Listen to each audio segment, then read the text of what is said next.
The Dragon of the North. Very long ago, there lived a terrible dragon who came out of the north and laid waste whole tracts of the country, devouring both men and beasts.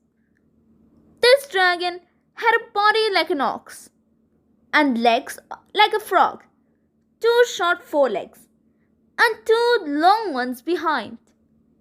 And besides that, it had a tail like a serpent.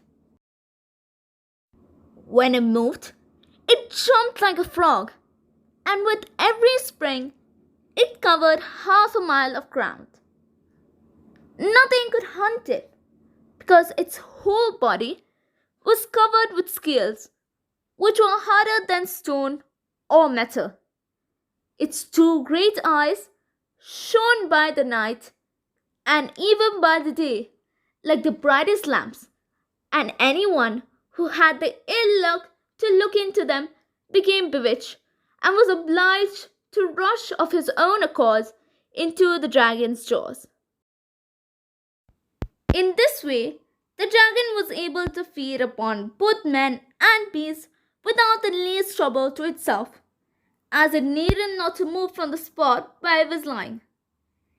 Its habit was to remain for several years in the same place, and it would not move on till the whole neighborhood was eaten up.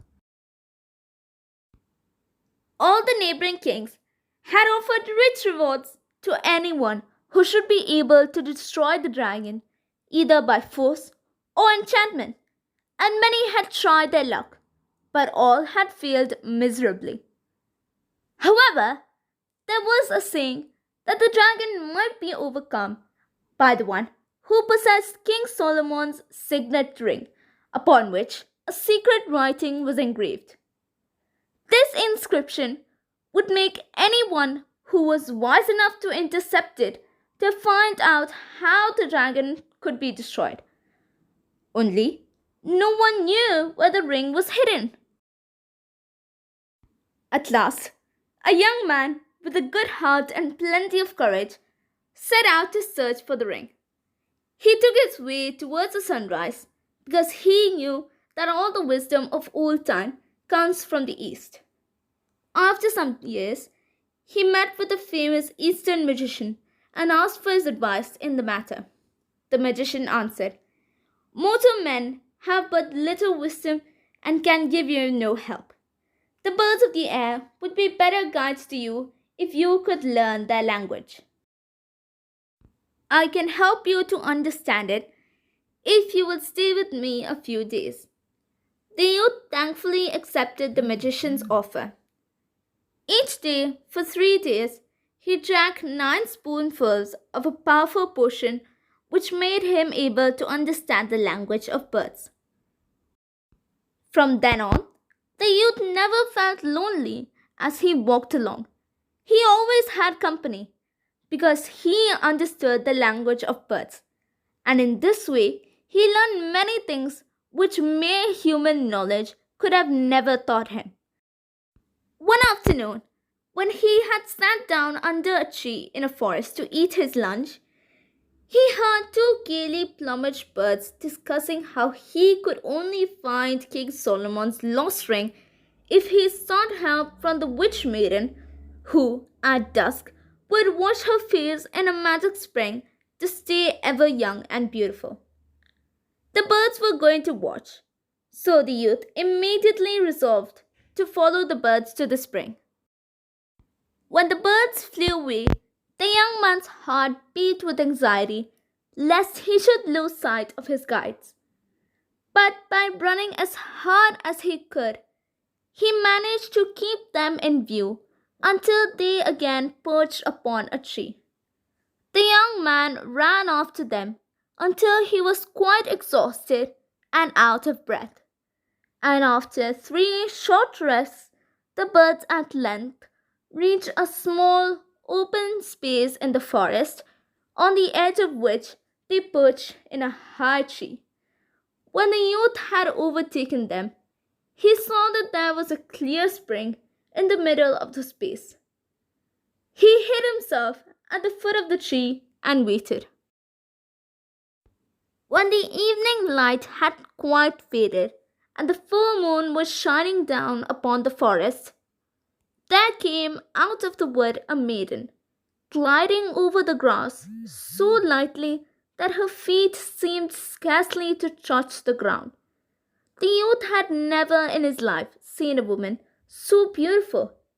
She went to the spring, looked up to the full moon, then knelt down and bathed her face 9 times, then looked up to the moon again and walked 9 times around the well, singing. Then she dried her face with her long hair and was about to go away when her eye suddenly fell upon the spot where the young man was hiding.